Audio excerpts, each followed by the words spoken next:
अस्सलाम वालेकुम my YouTube friend, welcome to unique dairy vlogs. उम्मीद करती हूँ कि आप सब खैरियत से होंगे। अल्लाह पाक आप सबको अपने अपने घरों में खुश और आबाद रखे, किसी भी किस्म के दुख परेशानी और बुरी नज़र से बचाए और आप सबको किसी का मोहताज न करे। आमीन सुम आमीन। आज मैं आपके साथ बैंगन और आलू की ऐसी ज़बरदस्त और यूनिक रेसिपी शेयर करूँगी कि आपके घर वाले बच्चे जो ये बैंगन और आलू नहीं खाते वो भी बड़े शौक़ से खाएंगे। तो चलते अपनी रेसिपी की तरफ। इसके लिए मैंने ले लिए बैंगन, ये आधा किलो मैंने बैंगन लिए, इनको अच्छी तरह धो लिया है। 2 अदद आलू लिए, उनको भी छील लिया है। 3 अदद प्याज थे। अब ये देखें कि मैं बैंगन को कैसे कट कर रही हूँ। आपने इस चीज़ पे ख़ास फोकस रखना है और ख़ास ध्यान से आपने मेरी वीडियो एंड तक पूरी देखनी है और बीच में से स्किप नहीं करनी। तो ये देखें मैंने ये बैंगन को गोल गोल कैसे कट किए हैं। इनको ये देखें बहुत मोटा और बहुत बारीक भी नहीं कर देना, क्योंकि जब आपने इसको बनाना है तो ये फिर जब अगर पतले होंगे तो ये टूट जाएंगे। तो आपने कम से कम इसकी थिकनेस इतनी रखनी है। तो ये चारों जो थे मैंने अच्छी तरह काट लिए हैं और इनको मैंने एक साइड पे कर लिया। अब 2 अदद जो आलू थे, इसकी भी आप थिकनेस देखें कि मैंने बैंगन जो थे वो ज़्यादा ज़रा मोटे रखे हैं कि वो आपको पता है कि जल्दी घुल जाने वाली सब्ज़ी है, और आलू को मैंने उससे थोड़ा सा कम मोटा रखा है। तो आलू को भी मैं ये देखें इसी तरह गोल गोल शेप में काट लूँगी। दूसरी तरह बैंगन आलू तो हमने बहुत खाए हैं, लेकिन जब आप एक बार इस तरह मेरी इस रेसिपी को ट्राई करेंगे तो इंशाल्लाह बहुत टेस्टी ये बनने वाली है। तो ये 3 अदद जो प्याज थे उनको भी मैंने गोल गोल काट लिया है। तो इनका जो बाहर वाला जो हिस्सा है ना, जो ज़्यादा बड़ा है, जो गोल हिस्सा है, उसके मैंने कुछ कुछ जो थे ना लेयर्स वो मैंने अलग कर ली थी। तो इस तरह मैंने हाफ़ से थोड़ा सा कम जो था उसकी मैंने लेयर्स अलग कर ली थी, और बाकी जो प्याज था उसको बारीक बारीक चॉप कर लिया था। सिर्फ गोल काटने का मकसद ये है कि हर चीज़ अगर आप एक ही शेप में काटेंगे तो वो उसकी लुक बहुत अच्छी आती है। तो ये देखें हाफ़ जो थे ना इतने मैंने ये इसके लच्छे अलग कर लिए थे, और एक एक मैंने लच्छा इसका खोल लिया था। और जो बाकी जो प्याज थे और इनको अब मैं बारीक बारीक चॉप कर लूँगी। इसी तरह मैंने टमाटर भी 3 अदद जो टमाटर थे उनको भी मैंने बारीक चॉप कर लिया, और ये जो प्याज थे इनको भी बारीक बारीक चॉप कर लिया था। और आपने बहुत फ़ाइन इनको चॉप करना है ताकि हमारा मसाला जो अच्छा सा बने। आप एक दफ़ा इस रेसिपी को ट्राई करेंगे तो आप वो दूसरी तरह वाले सिंपल बैंगन बनाना छोड़ देंगे, क्योंकि जब मैंने ये वाली रेसिपी ट्राई की तो यकीन करें कि बच्चे बड़े सब ये दोबारा से मांग मांग के खा रहे थे। तो इसलिए आपने एंड तक मेरे साथ रहना है और बड़े ध्यान से देखना है कि मैं इसमें कैसे बना रही हूँ। अब ये कढ़ाई में मैंने ऑयल ले लिया। ये ऑयल मैंने वो वाला लिया जिसमें मैं वो चिप्स वगैरह फ्राई करती हूँ। तो वो मेरे पास ऑयल था, तो उसी में ही मैंने जो है ना बैंगन को पहले फ्राई करना है। पहले आंच मैंने नॉर्मल रखी हुई थी और फिर थोड़ी सी तेज़ की, बहुत ज़्यादा तेज़ आंच नहीं करनी आपने। और ये मैं ऑयल का आपको बता रही थी कि ऑयल जो था मेरे पास ये आलू चिप्स जो थे ना वो फ्राई करने वाला था। तो उसी में ही मैंने इनको बैंगन को जो है ना वो फ्राई कर रही हूँ। तो आपके पास अगर नहीं है तो आप फिर आपने इससे कम ऑयल लेना है, आपने इतना ज़्यादा ऑयल नहीं लेना। तो ये क्योंकि मेरे पास पहले जिसमें मैं फ़्राई करती हूँ तो मैं उसी में ही ऑयल में ये चीज़ें फ्राई कर रही हूँ, तो इसलिए मैं आपको बता रही हूँ। अगर आपने अलग से इसको फ्राई करने के लिए अगर जो है ना ऑयल का इस्तेमाल करना है तो आपने इससे कम ऑयल इसमें डालना है। तो ये देखें ये कम से कम 80% जो थे ना ये डन हो चुके थे यहाँ पे फ्राई होते हुए। तो अब बस जस्ट 1-2 सेकंड के लिए मैं इसको और इसमें कढ़ाई में रहने दूँगी, हल्का सा और फ्राई होने दूँगी, फिर मैंने इसको निकाल लेना है। आपने इसको बहुत ज़्यादा फ्राई नहीं करना, वरना जब हम इसको पकाएंगे मसाले के साथ तो वो फिर बिल्कुल अपनी शेप बरकरार नहीं रख सकेंगे।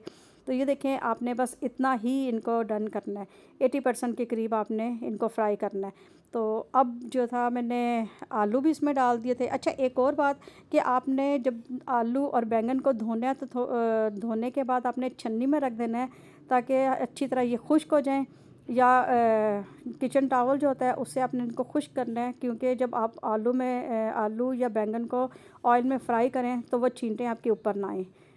तो इसलिए अब ये आलू और बैंगन देखें फ्राई हो चुके हैं। आलू को भी मैंने 80-90% डन किया था। डन मीन्स के मैंने फ्राई किया था। और प्याज जो था, बस प्याज को जस्ट 2 से 3 सेकंड के लिए मैंने ऑयल में रहने दिया है और फिर इसके बाद फ़ौरन ही मैंने इनको निकाल लिया था, क्योंकि ये भी अपनी शेप जो है ये भी बरकरार रखें, इसकी भी शेप ख़राब ना हो। तो अब इस ऑयल को अब मैं छन्नी में छान के तो अलग से रख लूँगी। अब मैंने वही वाला पैन लिया है, उसमें मैंने हाफ़ कप ऑयल का दोबारा से लिया है। मैंने नया ऑयल डाला है, क्योंकि वो मैंने आपको बताया था कि वो चिप्स वगैरह फ्राई करने के लिए ऑयल था। यहाँ पे मैंने ऑयल को न्यू ऑयल डाला है इसमें कढ़ाई में, हाफ़ कप, और आधा टीस्पून मैंने सफ़ेद ज़ीरे का डाला। जब सफ़ेद ज़ीरा अच्छा सा हो गया तो मैंने प्याज को डाला। प्याज हल्का सा पिंकिश होना शुरू हुआ तो मैंने आधा टीस्पून, बल्कि उससे भी कम, लहसुन पाउडर, और हाफ़ टीस्पून से भी थोड़ा सा कम मैंने अदरक पाउडर इसमें डाला है। और अच्छी तरह मैं प्याज को जो है ना वो पिंक होने तक इसको मैंने फ्राई किया है। जब ये डार्क थोड़ा सा पिंक होना शुरू हुआ, अभी ब्राउन नहीं आपने करना प्याज को, वरना इसका जो मसाले का कलर है वो ख़राब हो जाएगा। तो अब मैंने इसमें टमाटर शामिल कर दिए थे। टमाटर शामिल करके मैंने अच्छी तरह टमाटरों को मिक्स किया, थोड़ी देर इसको पकाया है। इसको मैंने हल्का नरम कर लिया जितने भी टमाटर थे, कि हमारे मसाले के साथ जो है ना प्याज के साथ अच्छा सा ये जो टमाटर है अच्छे से मिक्स हो जाए। तो यहाँ पे अब मैंने साथ में लिया ये अचार गोश्त मसाला। मैं अचार गोश्त जो है ना मसाला वो इसका इस्तेमाल करूँगी और इसमें बहुत अच्छा टेस्ट आया है। 2 टीस्पून भर के मैंने इसमें अचार गोश्त मसाले के शामिल किए हैं। ये थोड़ी सी मेरी वीडियो मैंने फ़ास्ट कर दी थी, ताकि जो इतनी लंबी मैं वीडियो बना नहीं सकती थी, तो मैंने इसलिए वीडियो को जो है ना थोड़ा सा फ़ास्ट कर दिया। लेकिन आप लोगों ने घबराना नहीं है।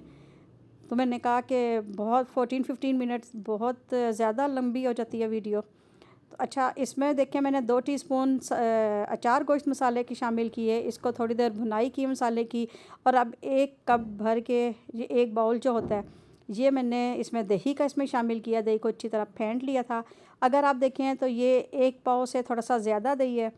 तो वो मैंने अब मसाले में शामिल किया और अच्छी तरह मसाले में प्याज, टमाटर और दही को मैं मिक्स कर रही हूँ, ताकि हमारा मसाला जो है ये यकजान हो जाए। और इस मसाले की ज़्यादा खूबसूरती यही है कि ये आपस में अच्छी तरह मिक्स हुआ और रचा बसा हो आपस में। और यहाँ पे मैंने हाफ़ टी स्पून पिसी लाल मिर्च इसमें शामिल कर दी थी।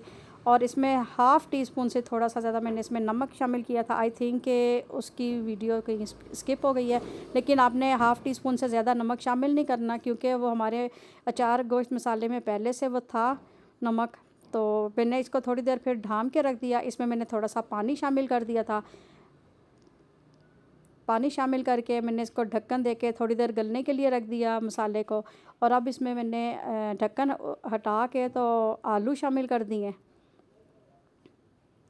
हमने सबसे पहले आलू इसलिए शामिल करने थे कि हमारे आलू कम गले हुए थे, तो इसलिए हमने थोड़ा सा आलू को डाल के इसमें पकाया। 2 से 3 मिनट हमने अच्छी तरह इसको भूना था आलूओं को मसाले के साथ। और हल्का सा फिर मैंने इसमें पानी डाला। पानी डालने के बाद मैंने इसमें ये बैंगन डाल दिए थे। अगर आप इसमें ग्रेवी रखना चाहते हैं तो इस टाइम पे आपने इसमें हल्का सा जो है ना आधा कप के करीब आप इसमें पानी शामिल कर देना, क्योंकि मैंने ग्रेवी नहीं रखनी थी और मैंने ऐसे ही खुश्क जो है ना ये बैंगन आलू तैयार करने थे, तो इसलिए मैंने इसमें पानी का इस्तेमाल नहीं किया यहाँ पे इस टाइम। तो अगर आप ग्रेवी रखना चाहते हैं तो यहाँ इस टाइम पे आप आधा कप जो है वो पानी का इसमें शामिल कर दें।